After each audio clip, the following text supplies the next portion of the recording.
Hi, this is Trade to Success University Module 10 Overview. Now in this module, we are going to bring in the component that will enable you to actually transact with the forex market. It is basically the platform that you will use to do your trading.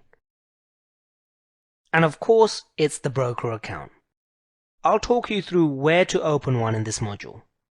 We will then talk through what margin and leverage are. They allow us to control large amounts of currency for very small deposits.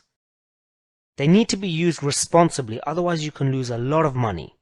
I will talk you through that in this module. We will then go through what spread is and how to work with it. This is basically the way you will read price quotes for a particular currency, and I will show you in this module how exactly to read these quotes and what to do with them. Then of course we need to know the different types of orders we can do with our broker.